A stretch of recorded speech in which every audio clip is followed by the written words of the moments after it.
This week, we are diving into the haunted heart of Tudor England.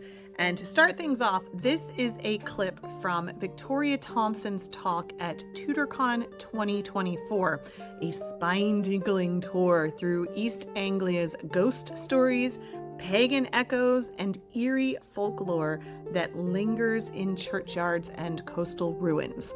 From drowned medieval towns and phantom hounds to restless monks and ritual magic in old timber beams, Victoria reminds us that Tudor England was never short on things that go bump in the night. So grab some mulled cider, settle in by the fire, maybe keep the lights on, and enjoy this glimpse into the darker corners of Tudor history. Enjoy, my friend.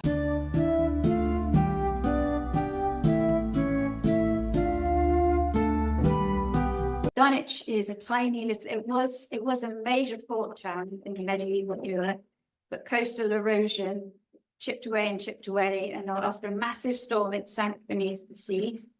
So the churchyards in Dunwich, if you walk along the beach, you can still see bones, long bones, skulls sticking out of the cliff face, because the coastal erosion is still eating parts of it away. And there was a big leper colony there. And that's also a source for some of the bones sticking out. So there's obviously going to be quite a bit of supernatural stuff going on there. But the most interesting one for me is people have seen an Elizabethan sailor at Dunwich. And he saunters down to the sea, gets in a boat and sails away for the day, which I think is quite nice. It's quite a happy little ghost. Do you all know who he is? Nobody's heard of him? I know that Heather did put him in one of her podcasts. So he is Thomas Setford. He's a Suffolk boy. He was highly educated. He went to Cambridge and then Gray's Inn. So he trained to be a lawyer, which was one of only two professions you could train in at Cambridge and Oxford in those days. He was an accomplished civil servant. His biggest role was probably master of requests. So that entailed hearing any kind of petition whatsoever that came to the Queen. And people that wanted their petitions heard would pay quite a lot of money or other goods to have that done. He was also commissioner for ecclesiastical matters, commissioner for felonies, commissioner for robberies, and he held the office of the Great Seal when Prince Bacon, who's another Suffolk boy, was ill. So he amassed, and he was also surveyor of the Court of Wards, which somebody was thinking about yesterday. He amassed a huge fortune over his time. And in Suffolk itself, he was the steward for the Suffolk Liberty of St. Catherine. His ancestral lands, which were just east of Ipswich, where he decided to build his giant memorial home, Setford Hall. He also built a townhouse in the town of Woodbridge, which is my town, my little hometown. And this is the townhouse that he built. Today it's a school. Guess where I went to school? And he actually endowed it. So before he died, he endowed the Abbey School. He endowed an upper school called Woodbridge School. He also endowed almshouses for people. And the original building for that doesn't exist, but the foundation itself does. So 400 odd years later, he's making sure that kids who can't afford to go to private school get scholarships, and the elderly in good standing in the community still have somewhere to live. So yeah, wow. I think that's fantastic. There was a tiny problem though. This townhouse was built on the ruins of an Augustinian priory, Woodbridge Priory. He was granted the land. It's 12th century priory, so it was falling apart. He demolished it all, and then he built his house. But some say that it was cursed. So when he died in 1587, he didn't have any children, and he gave a lot of money to his nephews, but they decided it wasn't enough money. So they delayed the almshouses, and they siphoned money off the almshouses and mishandled everything. Because of this, his ghost stalks the corridors of Spectral, which is now a hotel. I've been there a few times. There's a bed there, which is supposed to be where Elizabeth slept. And you can rent that room if you really want that experience. So he is heard mumbling angry and rubbing his hands, all that sort of Lady Macbeth stuff. But he doesn't just haunt Setford. He haunts the Abbey School in Woodbridge. And it's said the reason he haunts it is because when he was given the land, an ecclesiastical curse was put upon him. And it meant, though I think it's probably the reason he didn't have kids. Receiving priory lands, as you know, happened all over England and Wales. So he wasn't the only person who had an ecclesiastical curse. Who do you think was the biggest perpetrator of crimes against priory lands? Henry VIII. So it is theorized that Henry VIII had an ecclesiastical curse put on him by none other than Saint Edmund from Bury Saint Edmunds. And apparently Edmund's ghost was seen throughout the medieval era when battles were taking place. He would be there in the sky, waving everyone on. I'm sure you've heard about the angel of wars and other things from the world wars. That sort of thing. Suffolk and East Anglia were absolutely full of religious buildings partly because of the wool trade. There were priories just about everywhere. And because of that, there are a lot of monks and nuns everywhere who are still going about their duties. And it isn't just figures that people see. People also hear plain chant and bells at Greyfriars Priory, which is in Boleyn. Bells are heard from the churches under the sea, where Dunwich used to be. And Franciscan monks are seen walking along the cliff edge at Dunwich, as are will-o'-the-wisps. You heard of a will-o'-the-wisp? Yeah. Well, the theory about those is that it's marsh gas somehow floating above the surface of the marsh. But Dunwich cliffs are bone dry, so you know. Our religious ghosts aren't just our monks and nuns. Because we had so many houses of religion, we had a lot of awful things happen during the troubled period in the middle of the 16th century. This is one of my pictures, isn't there?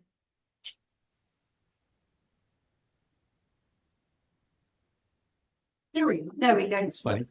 This is all that's left of Butley Priory, and it's the gatehouse. It dates to the 14th century. Butley Priory was run by, it was Benedictine, and it was run by a man called Robert Brommer, and he had grand designs. In 1508, he was granted the Priory of the Virgin Mary at Snape. All these names might sound quite strange to you. There's a reason for that. Just quick diversion. East Anglia is called that because the Angles who came from northern Germany, southern Denmark, came into England in the 4th century, 5th century, mainly settled in Suffolk and Norfolk. So they were the Angles, and they were the Eastern Angles, which is where we get East Anglia from. They were then invaded by the Danes in the 9th and 10th centuries. We were actually under Danelaw for 100 years or so before King Canute bridged that gap, became King of Norway and King of England. So our place names are a mixture of ancient Britain, a little bit of Roman because they were there too, Anglo-Saxon, Viking, and then modern English. And they're also pronounced a bit differently. You might notice when I pronounce things, it doesn't look like, well, it's not phonetic. So, poor old Robert Brommer was granted this priory, and he realized within a few months that, as you know, grants were not free like they are today. Realized he just couldn't pay it off. And even though he was a prior, a Catholic prior, when he was visiting Ipswich in May of 1509, he, in desperation, committed suicide. His body was taken back to the priory, to Butley Priory, and it was buried in the churchyard. But one person in the village wasn't happy about that, and he petitioned the Pope and got papal authority to exhume the body and bury it in the little area that was reserved for suicides. But he still wasn't happy, and in the autumn, they dug him up yet again, and they buried him outside of consecrated ground at the crossroads. And you might have heard they used to bury suicides at crossroads. That's like a thing.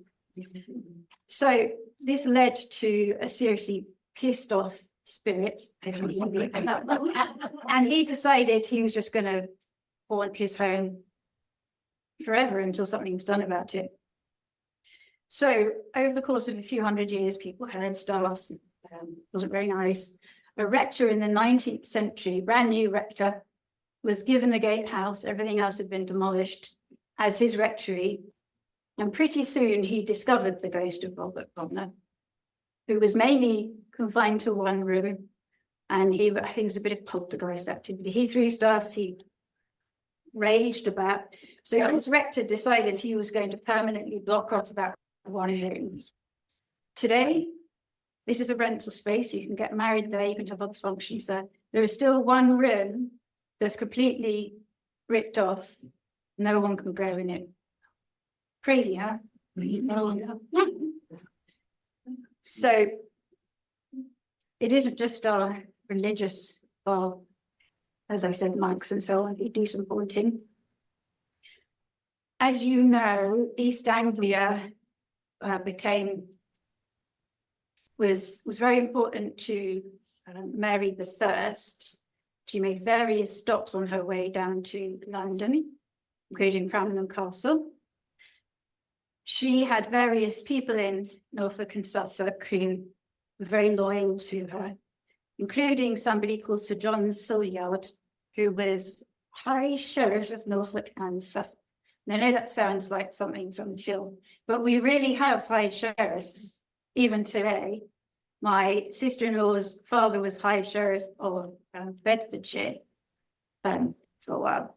So this High Sheriff had a really, really good friend who was a Protestant yeoman, so gentry, but well-off gentry. He was called Robert Rosier, and he lived at Mutton Hall, which is kind of a cool name. But he was Protestant. And when Mary decided she was going to go to the throne, she came through Suffolk. She stayed with John Sulyard at Wedden Hall. And he decided, this High Sheriff decided, even though Robert was one of his best friends, it just quite simply wouldn't do that he was allowed to still be there. So he gave him a trial, and poor Robert was burnt to death in a field in 1556. And what was particularly cruel is that from this field, from where the stake was in this field, he could see his home. So that, to me, really shows Sulyard's malevolency, that he would do that. As a consequence, 4,500 years later, no crop will grow on that field. No successful crop has ever been grown Te vas a ir on con those Adina. fields.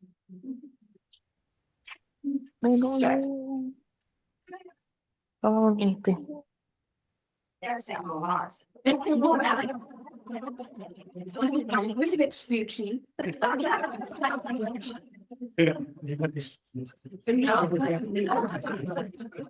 a long spirit. Yeah. Or maybe it's not monster. Yeah, I know. Cryptids are another thing that we have in Suffolk, not just ghosts. Do you know what a cryptid is? Yes. Some of you do, some of you don't. A cryptid is a supernatural animal that doesn't seem to have any scientific reason for why it is what it is. So Bigfoot's an example of a cryptid. Our most famous one is Black Shuck. And here's a spectral black dog. He is seen, well, spectral black dogs are all over, they're seen all over Europe. There are probably some legends here as well. But he, in particular, haunts East Anglia. And there are more sightings of Black Shuck in Suffolk than there are anywhere else. So Shuck itself is an Old English or Anglo-Saxon word for shooker, which means devil or demon. And he roams the coasts, he roams the marshes, he roams the wooded lanes, and sometimes churchyards. And he can be seen different ways. Sometimes he doesn't have a head. I've heard stories of people going down to pet the black dog that's wandered into their bedroom from nowhere and just a bloody stump. No head whatsoever. Yeah, kind of gross. He often has huge red glowing eyes, like in this picture. He sometimes floats on a cloud of mist. Now, we are a coastal county. I am from the coast, and we don't get those, we get those low-lying mists that just sweep in from the sea and stay for hours. So it's it would be easy for somebody to see a random giant black dog and think that that was Black Shuck just because he appears to be floating on the mist. He's sometimes seen as a harbinger of death, but not always. Sometimes he's seen as a protector. Remember when I said about those Angles that came over in the 4th and 5th centuries? Well, they brought him with them. So they had a Germanic god called Woden, the same as Odin, just the Germanic version. And Woden had a giant dog, which ran with him in something called the Wild Hunt. You heard of the Wild Hunt? Medieval scholars will have. So it was a giant tableau, as it were, through the sky.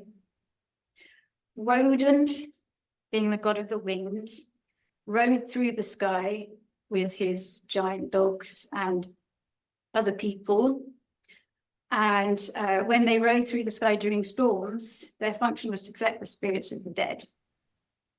The Wild Hunt was always seen as an omen of death, and it has been seen for more than 1,000 years. There are reports going all the way up to the 19th century.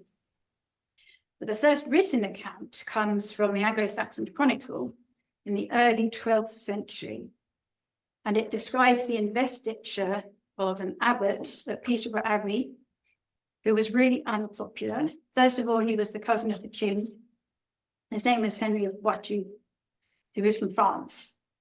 And as soon as he was invested, he stripped the abbey of all of its riches, even books, and sent them over to his holdings in France. Obviously, this upset people very, very much. It upset the monks, it upset the townspeople.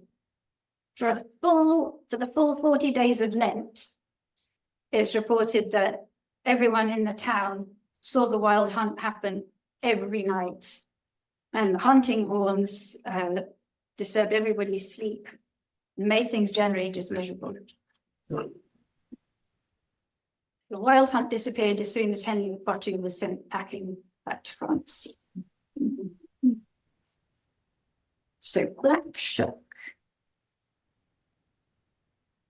Black Shuck's most famous outing happened in 1577 in two little villages, Bungay and Blythburgh. And it was recorded by the Reverend Abraham Fleming. He wasn't even a Suffolk person, he was the rector of St. Pancras in London. And he also was a sometime editor of Holinshead's Chronicles. Are you familiar with that? So Holinshead's Chronicles are a fantastic source for news, for events that happened. I think they go back to the time of Edward III. They're really long, and they record all sorts of things that at the time probably wouldn't have seemed very interesting, but now they add an element of social history. So that if you are researching something, go back up to see Holinshead's Chronicles, and you might find interesting tidbits that will round out your research. So this man recorded strange and terrible wonder wrought very late in the parish church of Bungay, a town of no great distance from the city of Norwich. So it's near the Norfolk-Suffolk border. So this giant tempest happens, and Suffolk's the driest county in England. We don't get a lot of rain, get the least rain. We also don't get very many storms. So if there are storms, everybody freaks out because we don't understand what's happening. So this giant storm broke out. It physically shook the church of Bungay. It was a Sunday. People were at services. Black Shuck appeared. He ran through the church down the aisle between two men who were kneeling to pray. And, quote, he wrung the necks of them, both at one instant, clean backward, killing them. A third man was bitten on the back of the neck, and he shriveled up so much he looked like a little leather purse, but he wasn't killed. So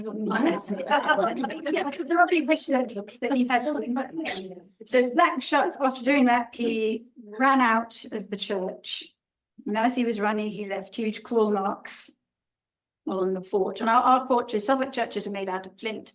They look quite different to churches in the rest of the country. He then ran 12 miles to the church of Blythburgh, and apparently it took about 5 minutes. So he leapt onto the beam supporting the cross. So prior to the Reformation, that would have been called the rood beam, because the rood was the cross. And he leapt down from the beam onto two men and a boy, killing them instantly, and then burnt the hand of another.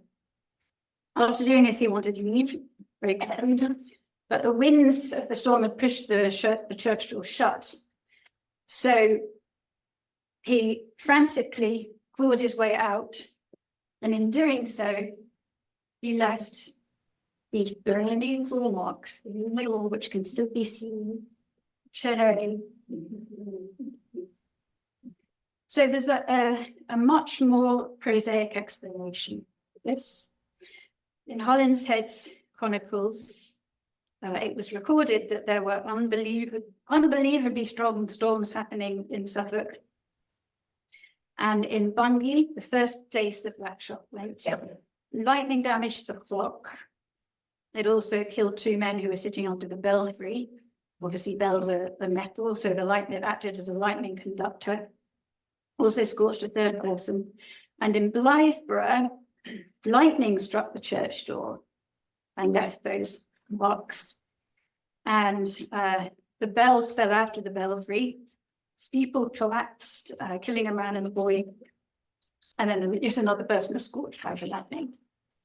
So it's up to you whether you choose to believe Black Shuck actually exists or not. Sightings still continue to this day. And my most favourite record is from the 19th century. A man was walking from the pub home, and he said he saw Black Shuck, which appeared to him in the form of a donkey. Well, he just left the pub, just walked through across the stile into a field. So, you know, Yeah, probably was a donkey.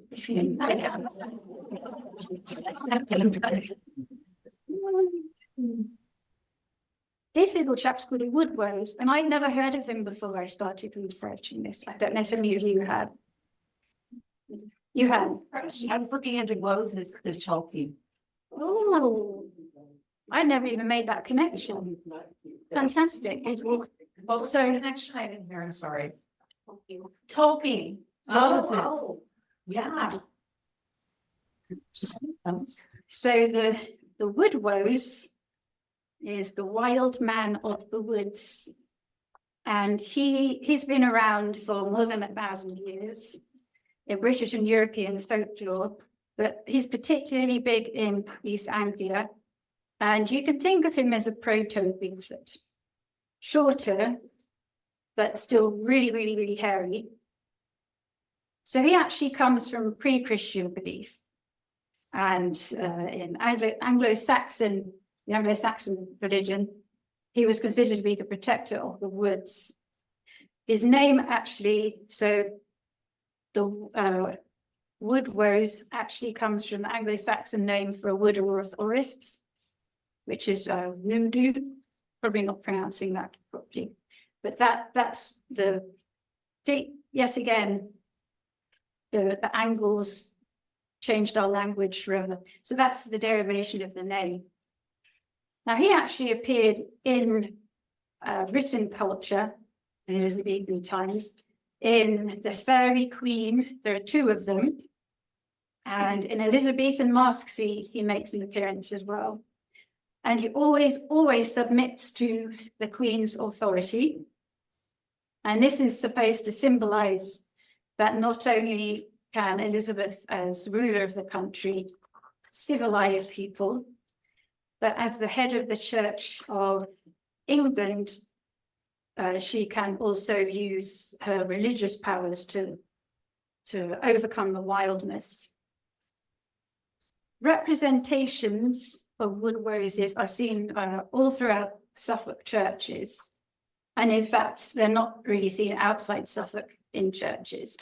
So we have this real, because we were under Danelaw for so long, and under the Angles, who did eventually convert to Christianity, we still have a heck of a lot of pagan beliefs tied up with our material culture that can even still see today. The people who looked after us when we were little, they still had all of these beliefs and certain things you weren't allowed to do and certain things you should do to keep yourself safe. Representations of Woodwoses are usually seen on fonts. This is a baptismal font from Walford, which is a little seaside town. They're always seen on the staves fonts. This is 15th century. They're also seen on porches, which is the picture on the far left. That is Peas and Hall, St. Michael's. That's a fantastic clinic church. They're always seen holding a club, and they are often seen fighting lions. So on this, I didn't show it, but there are little lions around the bottom. They're also seen fighting dragons, and this one on the other side of the porch is a dragon that he's fighting.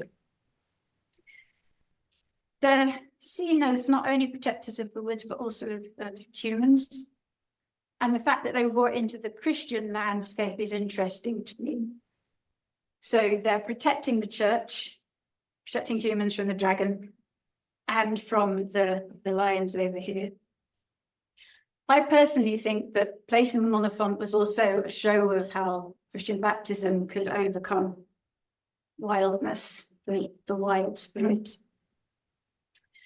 Many of these were defaced during the Reformation, but also during Oliver Cromwell's time. There's a group of people called the iconoclasts who went throughout all of the counties. The one in East Anglia, he was called William Dowsing, and he was brutal. He carved up everything he could actually reach. So if things weren't reachable like this when they survived, local townspeople used plaster to cover up things they didn't want to be destroyed, including the Woodwoses. So that's why we still have them today. Sightings continue up into the 21st century. There's one sighting that happened in the 16th century in a place called Sproughton outside Ipswich. So builders were constructing a new inn, and for several days they were terrorized by a wild man who came out of the woods. They finished the pub. Guess what they called it?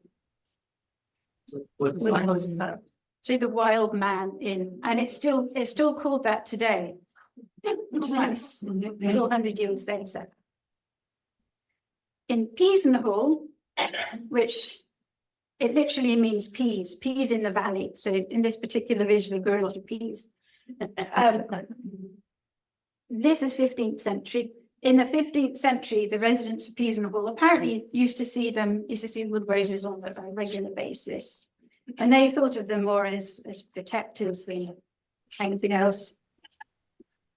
In 2011, near Peasenhall, two men were walking back to their campsite from an all-day festival, and they saw at the wood line this Woodwose. He was about 7 feet tall. He was bipedal, he had long hair.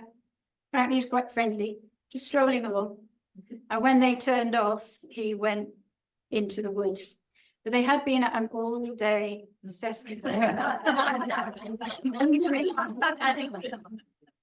So another sighting actually happened. A lorry driver driving through the woods of Elverdale saw a similar feature. But those are not the only cryptids that we have in Suffolk. We have dragons. This is actually a 14th century wall painting. And the spotted red dragon that was seen in the village of Little Cornard in 1449, in late September, about 6 o'clock, the entire village of Little Cornard heard two dragons fighting in a field. And for about an hour, they watched these two dragons fighting.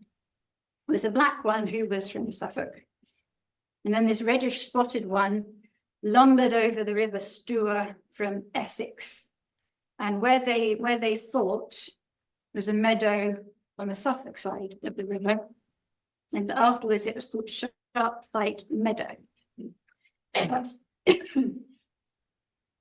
The Essex dragon, I'm sorry to say, won. Suffolk, I would not have wanted that to happen. And he retired to his lair. Sharp Fight Meadow may actually be maybe an apocryphal story, because it was also the site of fierce battles between the Saxons and the Danes. And even prior to that, it was the site of Boudicca's victory over the Roman garrison that was quartered at Colchester. So this wall painting shows the Little Cornard dragon. It's about 8 miles away. And folklorists claim that this story actually comes from a small book in the library of the Dean and Chapter at Canterbury. Well, I searched high and low over a few days to try and track down this little story, and I couldn't find it. And every site I went on had the exact same sentence that they're copying from each other. I have another theory. Football was huge in the medieval period, just as big as it is today. We didn't have teams. You had whole villages. Whole villages would play against other villages. So my theory is that the Little Cornard fought against football against, if I can use that as a village in Essex, and maybe Suffolk won. So Essex man wrote about these dragons. That's my explanation. So, little warning, this next section is called oddities, but it's actually all body parts. So if you're a little squeamish, I do apologize. This is Oliver Cromwell, the head of Oliver Cromwell. He was, when he died in 1658, he was buried like any other normal person would be. in 1660 something happened. Charles II came back from France and retook the throne, and we were very happy about it. He went the extra mile and decided he couldn't execute people who were already dead. He decided he was going to do it anyway. So he dug up Cromwell and a couple of other people and ceremoniously executed them at Tyburn. I know, it's ridiculous. Yeah, as you do.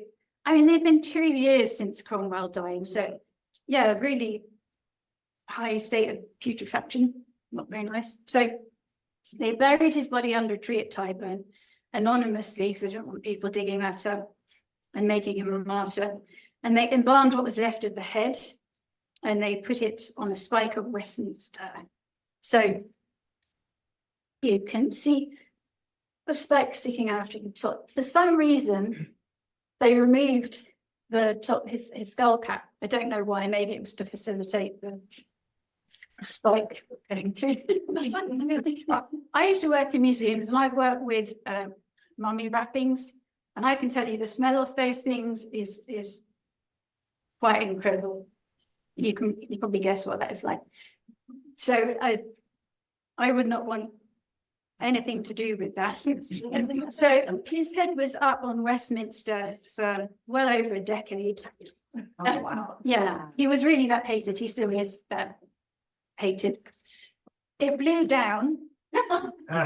Nobody's quite sure when. 1672 to 1703, and the head was spirited away, and it ended up in Suffolk, the private collection. Anybody like to guess how much heads go for?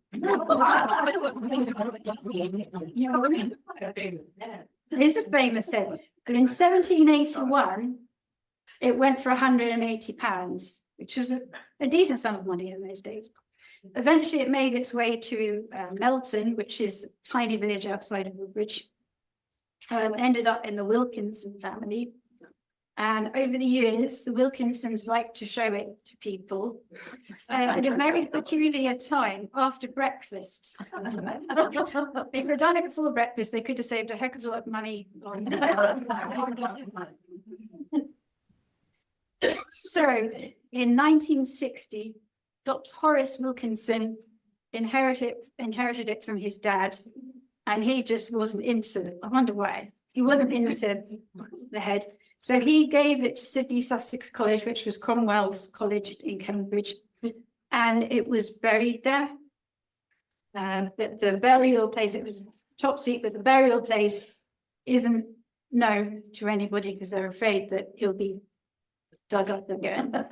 So, and I have heard stories that when it was in Woodbridge, it used to scream.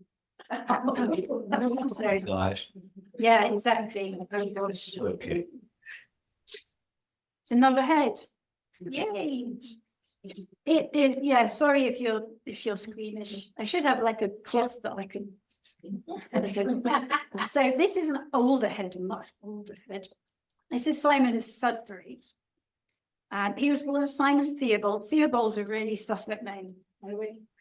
He studied at Cambridge and at Paris, and he became an ecclesiastical person. He served the papacy when it was at Avignon in various positions until he was sent back as the papal nuncio. So he quickly gained the position of the bishopric of London, which gave him a lot of money. And with that money, he was able to put money back into his hometown of Sudbury, which is why it's called Sudbury. So he rebuilt St. Gregory's Church in Sudbury. He invested in Aleppo House, and he also turned his family home into a theological college. So he did a lot for the town.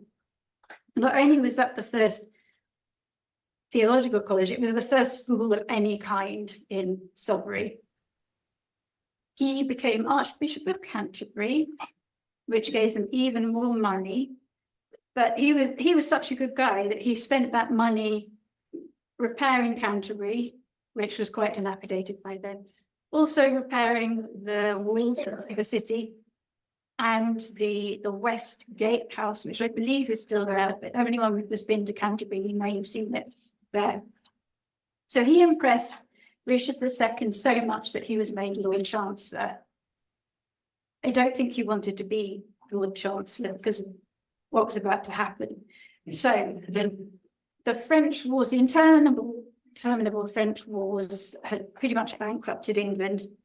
And at the first meeting that Simon took with Parliament, it was decided that they were going to continue these wars and they were going to finance them by imposing a poll tax on every single person over the age of 15. So it wasn't just boys and men, that was women, that was the elderly, people that couldn't work for various reasons. They were still expected to pay this tax for a war that, I mean, they didn't see the point of it. It was so far away. Something major happened after that. We've got any medieval scholars? The peasants' revolt. The peasants' revolt, exactly. Simon was branded as a traitor. He was taken to Tower Hill and beheaded on the order of Wat Tyler. And they did something really special. They got an amateur executioner, and he took 8 strokes of the axe. Oh. I know, it's awful. So his head was displayed at Traitors' Gate. I mean, that's to be expected. But a few days later, it was replaced by the head of none other than Wat Tyler. So I think that's a really nice piece of justice. Soon as Wat Tyler's head came up, Simon's was taken away, spirited away to St. Gregory's in Sudbury. It's been there ever since. So it's been there since 1381, this head. His body was buried at Canterbury. They didn't know where the head was, so they put a cannonball in the place of the head. They found out that St. Gregory's has it. A couple of times a year, they say to St. Gregory, we would really, really like his head back so we can bury it with his body. And St. Gregory says, well, we'd really like his body back so we can reunite it with his head. So proud of him. My sister was living near Sudbury when my husband and I went over one Christmas. And I'd seen in a book on Suffolk churches that you could call a church warden and ask for a visitation. So that's exactly what we did. So that's my husband's photo there. There are still bits of skin attached, as you can see. This is a forensic reconstruction of a genuine medieval face they are looking at there. So Simon's ghost is still seen in St. Gregory's. People have heard his footsteps as well. I've obviously been there, and yeah, there's definitely something in that church. He's also heard at Canterbury, and there's the theory that he wants his head and body to be reunited for the Judgment Day, because you can't be resurrected if you're not whole in your body.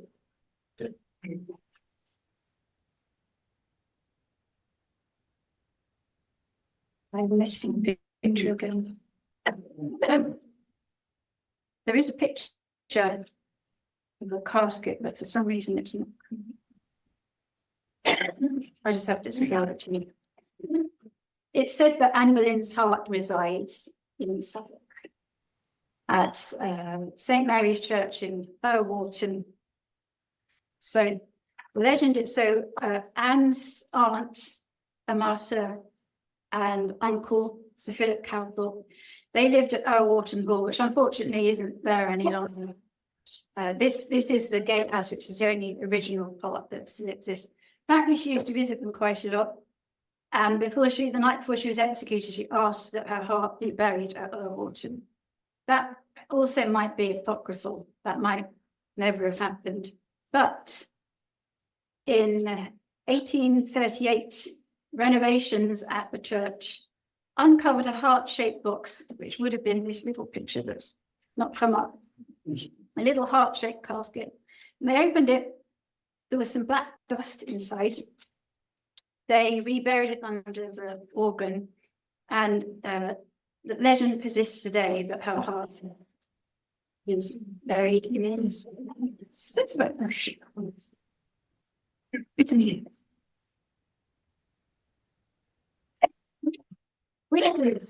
This didn't just happen in the 17th century. It started happening in the late medieval era and really started ramping up, at least in East Anglia, in the late 1500s.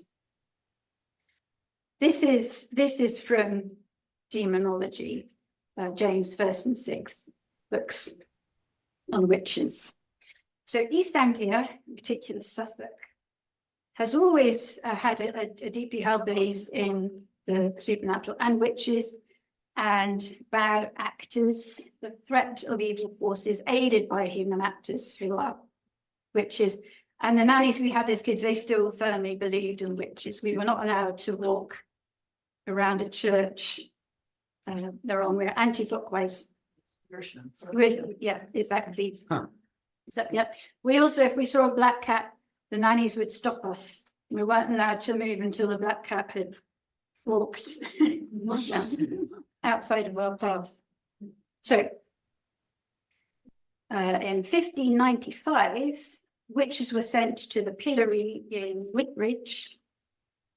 In 1600, there were 3 conjurers of male witch or warlock, if you like, who were accused of witchcraft in Ipswich. But the really big trial that happened was in 1599 in Bury St. Edmunds.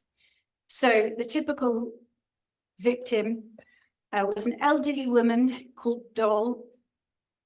She was very, very poor. She was probably indigent.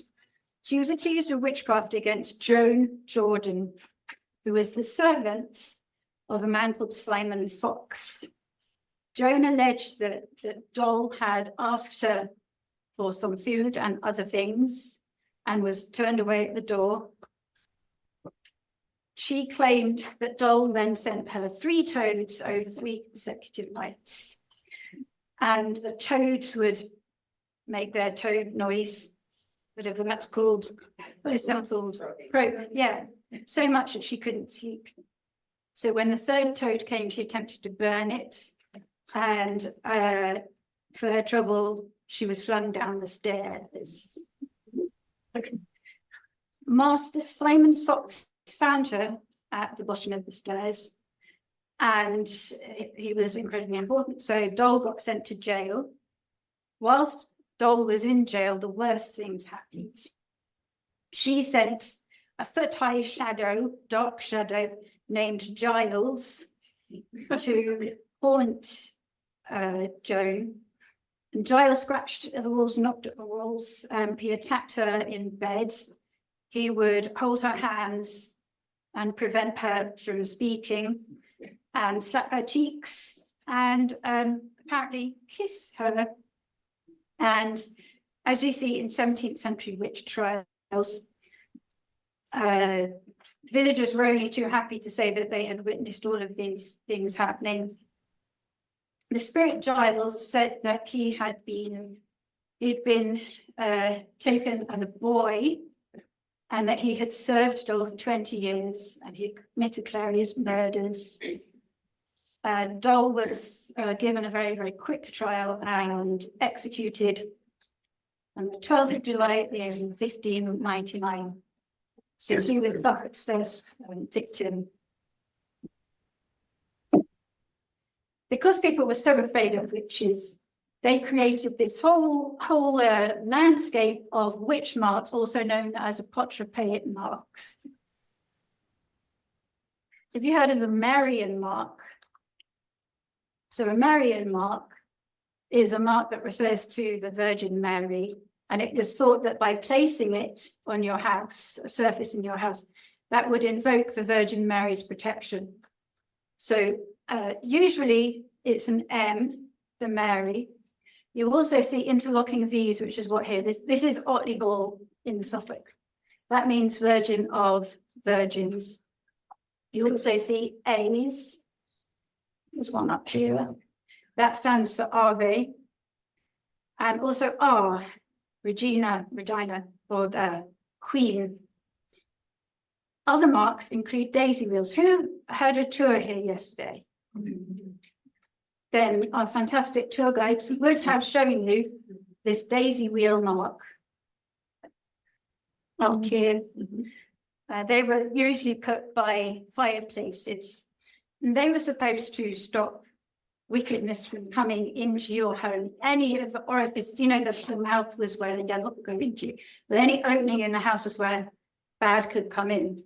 So chimneys, fireplace surrounds, they were actually done with compasses. You can see that on there. It's a 6-petaled decoration.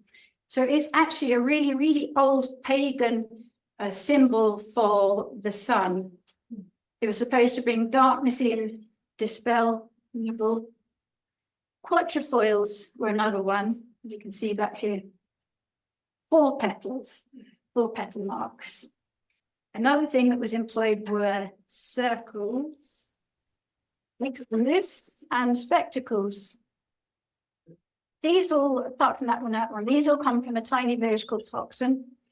And Hoxton is the most ritually marked village in the entirety of England. They start in the 15th century, and they go all the way up into the 19th century. So people really were scared of things happening. So the quatrefoil here, this is really interesting. It's on the floorboards where an emergency coffin hatch had to be made. They had to saw away and create a hole to bring this coffin down to the ground floor, then out of the building. On the reverse of that is a series of Marian marks. So something really bad happened, that a body had to be really quickly taken out for burial. Burn marks are another big thing. That's here. If any of you have been to old houses and wonder what it looks like, people were careless with their candles. Well, this is actually deliberate. It's done with a candle flame. Modern archaeology, experimental archaeology, has shown that you actually have to hold the flame for about 5 minutes and then scrape out the charcoal, then burn it again. So you get this big indentation. And they're seen literally all over the house. Sometimes they're seen upside down, so it was thought that builders actually did that before houses were constructed. And the theory was that you're inoculating your house against fire because it's already been burned. I didn't know about this. I just remembered that from my childhood, there are always strange marks, often whitewashed over in houses I used to visit. Well, this is the reason why. Sound like Joe's something? Yes. Yeah. Yeah, there's a huge number on that board. I reached 11 book. Can I quickly just do a summary of my last slide? Yeah. Just a couple. Yeah, I mean, let's do a summary of that, yeah. Yeah, okay. So ritual concealment is something I find particularly interesting because it's a form of folk magic. And it was either done by people who moved into a house or by the builders who were building the house. And most often they would conceal cats. You might have seen that over here. Oh. Yeah, and yes, they were sometimes still alive. They were sometimes kittens. Oh. And this one, he's called Fluffy. He resides in the smallest pub in England, which is called Anglia. So he was found in another pub that was being demolished. And they dated him to 1600. They put him up in a local pub. There are lots of American air bases where I live. And occasionally they steal the cats. And they always bring him back because very bad things happen to American service people who steal these cats. Another thing that's often seen are shoes. And I know that in this country you have the same thing because I've seen collections of shoes. And they worked as sympathetic magic. Shoes being there that take on the shape of your foot. So they were hidden in walls and chimneys, most often actually up in chimneys. And it was thought if a witch encountered the shape of you in your shoe, they would attack that. They wouldn't attack you as a person. So a great number of shoes have been found in Suffolk villages. In one village, 2 men's shoes from the 1540s, a woman's shoe from the 1640s, and a man's shoe from the 1720s were found in the same chimney. So that's hundreds of years worth of ritual concealment, in an effort to keep yourself safe. There was even a shoe, a 16th century shoe, found in a church tower when it was being renovated. I just really quickly talk about this. Yesterday, when I went on my tour, I saw one of these. Did anybody else notice? You did. This is a Boleyn jug. They were made in Germany and imported over here in mass numbers, and they were heavily used in the 1500s and 1600s. They were used for the very first witch bottles, which have their origin in Suffolk. They were counter-magical device to break a curse.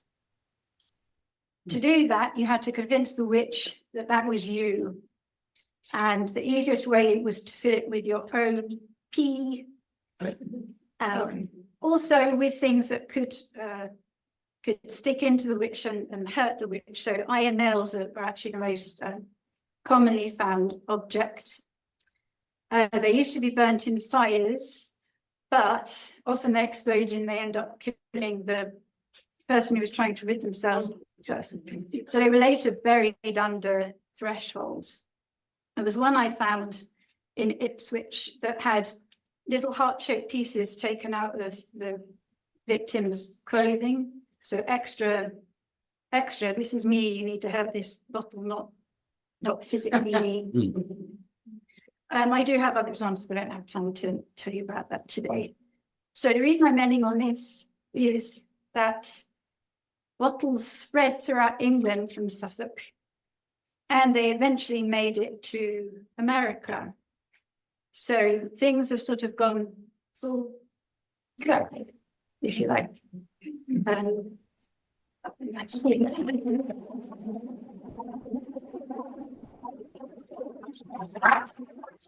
Like any impressions. The burn marks. Do you know if they went over to colonial times? Because my house growing up had many of those. I'm sure they did. Anywhere you're from. Yeah. A lot of the people who came to Jamestown came from East Anglia. I'm in New Hampshire, so it would have been, Boston area. Yeah. All that stuff. Well, again, a lot of people moved there. Actually, the Pilgrims, most of them are actually dissenters from Ipswich, which is the county town of Suffolk. So yeah, Wow. that's a direct link. Yes. Married somewhere. Yeah. The questions about being He Tudor, was buried in the Mary. Church of St. Mary's, which is in Bury St. Edmunds. And so she was originally buried in the abbey there, which is really old. It was founded in 1020. But when it was one of the last ones to be dissolved in England. So in 1539, she was physically removed and buried in St. Mary's, which is a few hundred meters down the street. So which marriage did you I'm Henry's sister. His Dowager Queen of France. Yes. Any other questions? Yes. I don't imagine now and then. A through line from yesterday about the stairs. There was a story you had about a woman thrown downstairs that she'd survived. No idea how many stairs she was thrown down. Any other questions? I'm sorry to say thing. Just Giles was a person, or He was a spirit. but they could question him? Apparently they could question him. I don't know how that works. Okay, So I seance did. or something. Yeah. And then, do you know, was there evidence of ritual, like putting up cats in walls or? Yeah, that's where Fluffy came from. He was in a pub that was Bit- torn down. Yeah, Yeah, and they're found all over it. So this is Bury St. Edmunds. In a village outside Bury, builders in the 1970s found something like 6 to 8 cats and kittens buried in the walls. And they actually took them out because it was really gross. And one of them took the kittens, and the rest were just thrown in the rubbish pile. And they started hearing cats and kittens making a heck of a racket. So after a couple of days, they decided to put them back in the walls, and that stopped all of the cat noises. Yeah. So the reason they were put in the walls is that they were connected to the supernatural. It was believed that after death, they would continue to hunt not just vermin, but evil spirits. Evil stuff. Yeah. Evil. Okay, Yeah, evil. that's it. Yeah. Oh, sorry. Modern times, the houses where somebody's dying on the floor and wall. I can't imagine that didn't stink. Like, So there's The question is about whether it smelled. that a about the lot of cats being them in the were walls. purposefully dried. whoa. Yeah, some of them were put in live, but others were dried. Plus, if it's a new house and it's covered with plaster or the old wattle and daub, you saw an example of yesterday, then you're going to smell that first. And goes blind. Yeah, you would totally would be nice. Anything else?